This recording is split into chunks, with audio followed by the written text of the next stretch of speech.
আন্দোলনকে প্রতিষ্ঠিত করা হয়। আর যুবকরা কেন খারাপ কাজে লিপ্ত হয়ে যায়, এটার একমাত্র জবাবদিহি করতে হবে আমাদের দেশের পরিচালক রাষ্ট্র মহোদয়কে। রাষ্ট্র মহোদয় যদি ইসলাম প্রতিষ্ঠিত, ইসলামের আলোকে, কোরআনের আলোকে দেশ পরিচালনা করে, একটা যুবকও বেলাইনে যাবে না, সবাই লাইনে চলে আসবে ইনশাআল্লাহ। সংক্ষিপ্ত আকারে বক্তব্য রাখার জন্য অনুরোধ জানাচ্ছি।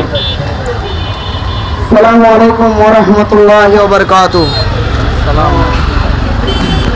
আজকে যুব আন্দোলনের এই র্যালি প্রোগ্রামে উপস্থিতি উপজেলা ইউনিয়ন ওয়ার্ডের দায়িত্বশীল সবাইকে, সাধারণ আম জনতা সবাইকে ইসলামী আন্দোলনের পক্ষ থেকে আন্তরিক মোবারকবাদ।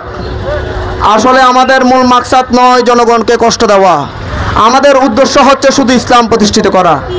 ইসলাম যদি প্রতিষ্ঠিত হয়, জনগণ আর ভোগান্তি আর কষ্টতে পড়বে না ইনশাআল্লাহ। এই যে যুবকদের জন্য 28শে জুলাই 2016 সালে আমাদের ইসলামী যুব আন্দোলন প্রতিষ্ঠিত করে আমাদের আমির, যুবকরা খারাপ কাজে লিপ্ত হয়ে যাচ্ছে, নেশার মাধ্যমে, চাঁদাবাজির মাধ্যমে, গুন্ডাবাজির মাধ্যমে লিপ্ত হয়ে যাওয়ার কারণে আমিরের সিদ্ধান্তে অন্যান্য দল, যুবকদের দল আছে, তারা খারাপ কাজে লিপ্ত।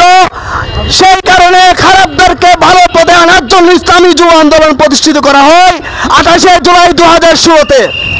আমি নির্দেশ দেয়, একটা যুবকও খারাপ কাজে থাকতে পারবে না, কোনো যুবক আর বিশৃঙ্খলা সৃষ্টি করতে পারবে না।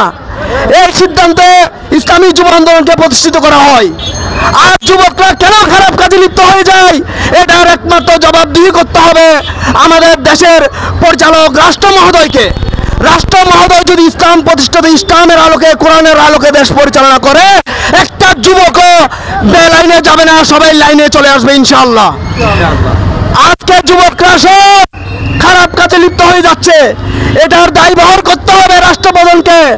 সেই জন্য আমরা আসুন ইসলামের ছায়াতলে আসে যুবকদেরকে আজকে তাদের ন্যায্য অধিকার, অর্থাৎ তারা যেন দিনই কাজের কাজে লিপ্ত হয়, এজন্য সবাইকে বিনীতভাবে অনুরোধ করতেছি, আহ্বান করতেছি, যুবকরা যেন খারাপ পথে আর না যায়। এ বলে আমার বক্তব্য এখানে শেষ করছি। ওয়া মা তাওফিক ইল্লা বিল্লাহ।